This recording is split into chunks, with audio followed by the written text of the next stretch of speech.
यहाँ की जिम्मेदारी दी गई थी। मुझे ये तो मालूम था कि ये बहुत मेहनत करने वाले लड़के हैं, लेकिन इतने होशियार है कि एक खासदार को ही इस तरह से फंसा देंगे मुझे नहीं मालूम। लेकिन बिल्कुल सही बात है कि मुझे खुद यकीन नहीं हो रहा था। जिस सड़क के ऊपर से मैं आ रहा था तो मैंने फौरन हमारे साथ आए हुए बाबा बिल्डर से ये कहा कि इसकी जानकारी निकालो कि ये सड़क इतने सालों से अगर इतनी खराब हालत के अंदर है तो क्यों है, और अगर बन नहीं रही है तो इसकी वजह क्या है।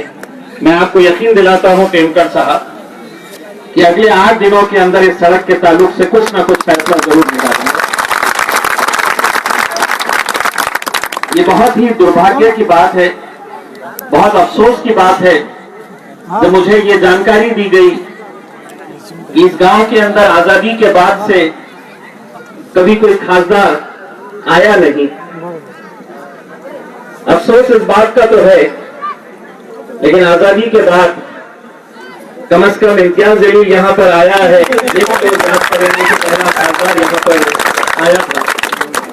मैं आप लोगों का इस मौके के ऊपर तहे दिल से शुक्रिया अदा करना चाहता हूँ, इस मौके के जरिए कि जहां पर आप लोगों ने इतनी मेहनत करके आज मुझे इस देश के सर्वोच्च जो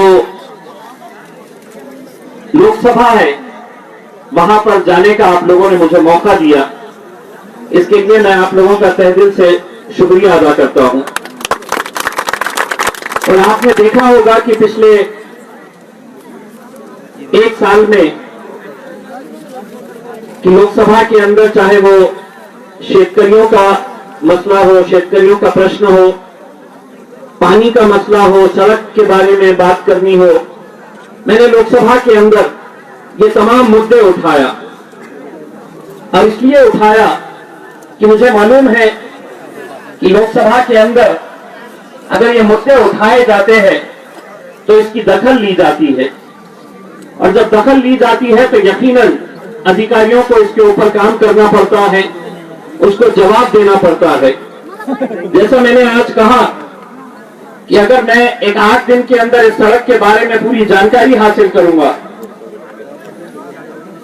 पूरी जानकारी हासिल करने के बाद ये कहां पर रुका है, क्यों इतनी खराब सड़क यहां के लोगों को हर रोज सहनी पड़ती है, ये सही मानों में बड़ी दुखद बात है। मतलब 70 सालों के अंदर ठीक है अगर खासदार कोई नहीं आया है, लेकिन क्या यहां पे जितने भी लोग गुजरते हैं उन्हें यह अच्छी सड़क मिलनी चाहिए? क्या यह अधिकारियों को नहीं पता है? यहां पर आमदार जो भी रहे होंगे क्या उनको नहीं मालूम है? क्या सिर्फ हम इलेक्शन के वक्त में आएंगे, लोगों से वोट मांगेंगे और चले जाएंगे? क्या इस तरह की राजनीति इतने सालों से चलती आ रही थी? अब तो यह है जो काम करेगा वो टिकेगा, जो काम नहीं करेगा उसको घर जाना पड़ेगा। और ये सभी के लिए है, चाहे वो मेरे लिए, अगर मैं 5 साल अगर काम नहीं करा तो मुझे भी यहाँ के लोग घर बिठाएंगे। यही बात चाहे वो किसी भी राजनीतिक पार्टी से ताल्लुक रखने वाला आमदार क्यों ना हो, अगर लोगों के साथ इस तरह का खिलवाड़ किया जाएगा कि 70 सालों से अगर ऐसी रोड अगर लोगों को मिल रही है तो इसके लिए कहीं ना कहीं आप लोग भी जिम्मेदार हैं। क्योंकि इलेक्शन का जब भी वक्त आता है तो हम लोग जात, धर्म और मजहब देखते हैं। जात, धर्म, मजहब देखकर हम लोग वोट डाल देते हैं, और सड़क की क्या हालत रहती है? तो ये हालत रहती है। आज बहुत सारी समस्या है जिनका हम सबको मिलकर एक प्लेटफॉर्म के ऊपर आकर लड़ना पड़ेगा, और लड़के हमको हमारा अधिकार हासिल करना पड़ेगा।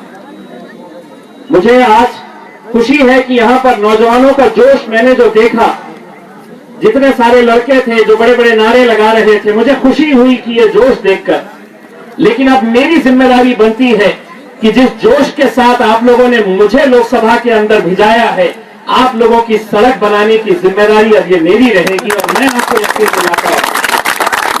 यकीन दिलाता हूं कि जिस उम्मीद, जिस भरोसे के साथ आप लोगों ने मुझे वहां पर भिजाया, मुझे खुशी इस बात की है कि गंगापुर, वैजापुर ये वो तालुके हैं कि जहां पर अपने जेब से लोगों ने पैसे डाले थे, अपने जेब से लोगों ने पैसे डालकर ये कहा था कि नहीं, हम ये सीट जिता कर लेकर आएंगे, हमें पैसा भी नहीं चाहिए, हम इम्तियाज जलील को जिताने की जिम्मेदारी हम लेकर आप लोगों ने ये काम किया है।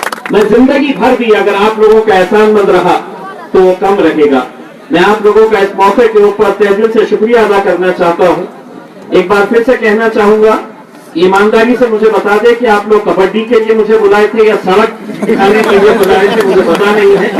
कबड्डी से मेरा कितना ताल्लुक है मुझे मालूम नहीं, लेकिन मैंने जिंदगी में 2 मरतबा कबड्डी खेली है।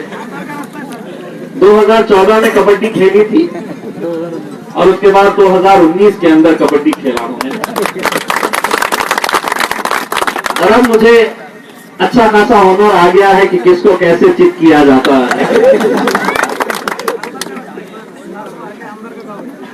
देखिए, किसी का भी रहे, मतलब मैं किसी के ऊपर उंगली नहीं उठाना चाहता हूं, लेकिन मैं लोगों से यही अपील करना चाहूंगा, यहाँ के जितने भी आप अलग अलग राजनीतिक पार्टियों से ताल्लुक रखते होंगे, अलग अलग जात धर्म और मजहब से ताल्लुक रखते होंगे, लेकिन अगर हम लोगों को 70 सालों के अंदर अगर हम पानी नहीं दे सके, अगर हम लोगों को अच्छी सड़क नहीं दे सके, तो क्यों हम बड़ी बड़ी बातें करते हैं?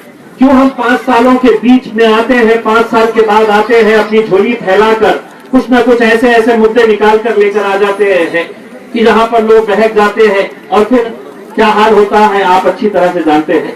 लेकिन हम इन सब से ऊपर उठकर है, हमें जात धर्म मजहब से कोई मतलब नहीं है। हम यकीनन काम करेंगे तो सभी लोगों के लिए काम करेंगे, क्योंकि सभी लोगों ने हमारे ऊपर विश्वास जताया था, चाहे वो हमारा दलित भाई हो जिन्होंने दिन और रात मेहनत करके, मैं नहीं समझता हूं कि इतिहास के अंदर कभी हमारे दलित भाइयों ने इतनी ताकत के साथ खड़े रहे थे जितना मेरे लिए आज वो यहाँ पर पूरे लोकसभा के चुनावी क्षेत्र के अंदर खड़े हुए थे। मैं उन लोगों का भी तहे दिल से शुक्रिया अदा करता हूँ। मैं आपको यकीन दिलाता हूँ कि आपके जितने भी मसले हैं, अभी भी मुझे यहाँ पर हमारे पवार साहब ने और हमारे पुलिस पाटिल साहब ने भी मुझे कुछ निवेदन दिए हैं, मैं उसके ऊपर भी पूरी दखल दूंगा। उन्होंने कहा मुझसे कि खासदार निधि में से कुछ पैसे दे दें करके, लेकिन मैं आपको बताना चाहूंगा कि मोदी साहब ने 2 साल के लिए तो खासदार निधि अपने जेब में रख लिए। ये दिक्कत हो रही है कि हम चुनकर क्या आए, तो उन्होंने कहा कि 2 साल खासदार को कोई निधि ही नहीं मिलेगी। हालांकि मैंने ये तय किया था कि मैं चुनकर जैसे ही आऊंगा तो सबसे ज्यादा पैसा जो है मैं अपने औरंगाबाद शहर पर खर्च नहीं करने वाला था, बल्कि कन्नड़, गंगापुर और वैजापुर के ऊपर खर्च करने वाला था। लेकिन अब दिक्कत ये है कि मोदी जी ने कोरोना के नाम के ऊपर हमारे जेब में से पूरा पैसा निकाल लिए है। अब ये दिक्कत हो रही है, अब वो जल्द से जल्द पैसा वापस मिलेगा तो हम ये पैसा आप ही लोगों के ऊपर खर्च करने की उम्मीद करेंगे।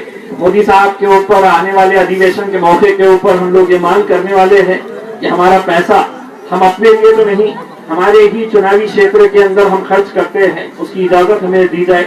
मैं तमाम यहाँ के नौजवानों का, बुजुर्गों का, तमाम पदाधिकारियों का बहुत बहुत तहे दिल से शुक्रिया अदा करता हूँ। कबड्डी के मैचेस अच्छे तरीके से खेलिए, कोई हारेगा कोई जीतेगा, अच्छा गेम होना चाहिए।